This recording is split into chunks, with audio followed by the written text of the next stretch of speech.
Hey guys, this is Dragback Gamer. We're carrying on from last episode where we were at Norwich versus Manchester City with our football predictions for this week. So when it's not going to be like FA Cup and stuff like that, it's going to be just the four main English leagues and the Scottish League. Anyway, Norwich versus Manchester City. It's going to be a very close game. I mean, two Premier League sides. Manchester City lately beating Watford late on. Yes, I know. I support Watford. That was pretty gutting. But anyway, moving on quite swiftly from that. Norwich have been on very bad form, and I see Manchester City just absolutely destroying. Because, I mean, they managed to smash Watford 3-0 and they were 2-0 up. No, 3-2, and Watford were 2-0 up. Nottingham Forest versus QPR. Again, pretty close. QPR, I think, would be expecting to do a lot better this season. And I just really am quite surprised. I mean, there's teams like, let's see. There's teams like Brighton. I didn't think they'd be up there. Might do it, but to be fair, it's panning out quite well, except for QPR. Maybe Birmingham, quite shocking. But anyway, QPR and Nottingham Forest, it's obviously going to be a very, very close game. Nottingham Forest score a lot of goals, but also have quite a lot put past them. Have quite a good home record. QPR haven't exactly seen a lot from them this season. I mean, drawing against Burnley, it's about the best I suppose they could shout about this season, but I can actually see this being a draw due to the fact that how close it actually is just generally. It's so close between these two teams, I can't pick a winner. Peterborough versus Preston. Now, Preston are doing very well in the Championship this season. As you can see, quite comfortably, I'd say, in 15th. About 10 points away from the relegation zone. I mean, they've had a very good start to the season. Peterborough, top goal scorers in the whole of the Football League, so we've got to take that into account. They're very good at scoring, but also that means, because they're not doing that well in the league, it means they also must concede a lot. So the thing is, if Preston can generally stop Peterborough from scoring and take control of the fact that they concede so many goals, I think Preston might get through this. Okay, so next we have Sheffield Wednesday versus Fulham. Now, Sheffield Wednesday are having an extremely good season, have made some good signings in the summer transfer window, and generally look like a much more solid club ready to push towards the Premier League. Fulham, meanwhile, are right the way down here and have really been struggling since they've been relegated from the Premier League. I mean, the 27 points from 25 games, they really should be doing better. And I can really easily see Sheffield Wednesday winning this home advantage. And the thing is, Fulham on such bad form, I can just see them winning it quite simply. Southampton versus Crystal Palace. Let's see if there's no. Okay, we're gonna quickly pop into the Premier League table right here. Okay. So Southampton versus Crystal Palace. So Crystal Palace obviously took a beating from Chelsea in their last match. 3-0, I mean, quite controversial, I'd say, but Southampton have a very young, inexperienced, unproven squad at their hands, but the thing is, they have brought in players who can help develop those people around them, and it seems to have worked out alright this season. At the start it was a bit wobbly, but it's definitely started to come together for Southampton, and I think after that 3-0 loss against Chelsea, Southampton might have the upper advantage. Because, I mean, Crystal Palace didn't play well at all in that last game. They just really didn't. Watford versus Newcastle. Well, my home team versus Newcastle. Naturally, surprisingly, one of my teachers supports Newcastle.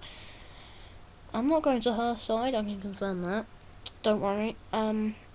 Generally, this is going to be a pretty close game. I mean, Newcastle are struggling, but have picked up some points against the big teams like Liverpool and Tottenham.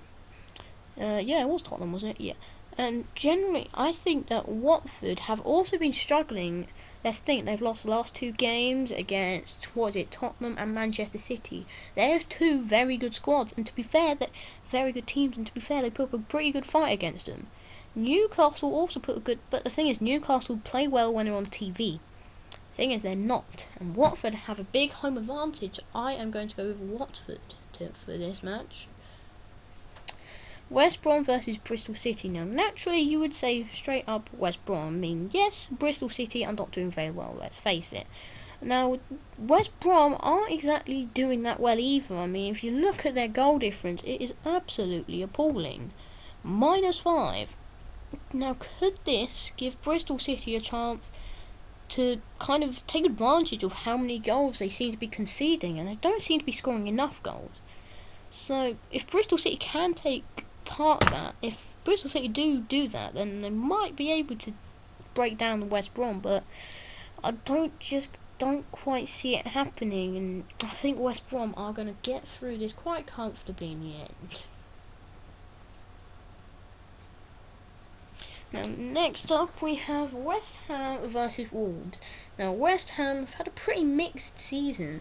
I mean, obviously losing to Watford, but generally beating every single top half team except for Manchester United, which is a pretty good thing to, it's a pretty good thing you can shout about. I mean, not many teams get to say that. Let's just say, but they've played really well this season. Wolves have played pretty well as well, but West Ham have had a lot of injuries.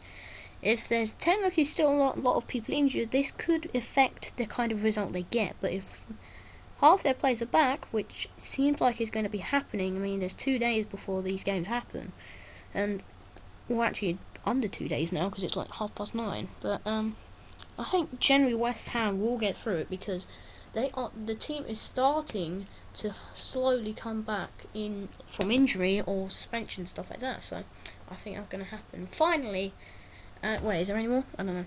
Finally, Manchester United versus Sheffield United. Sheffield United, very much known for FA Cup killers. I mean, we've had this fixture at least 2 times before, but Manchester United will be up for it. But let's just think, they do not score many goals at all. I mean, come on, if you just look at the way they play, I mean, if you've looked at the way they played against Leicester even Chelsea, I mean, they just were horrendous. So I think Sheffield United will actually win. So that is the first team. That is the first team that I wouldn't have expected to get a win. But we've got 2 draws. 1, 2. Yeah, we've got 2. We've got 3 draws in there at the moment. I believe if there's any Scottish Championships, which I don't believe there are. Oh, okay, we'll do Sky Bet League 1. No, we won't. Okay, so thank you. Oh my gosh.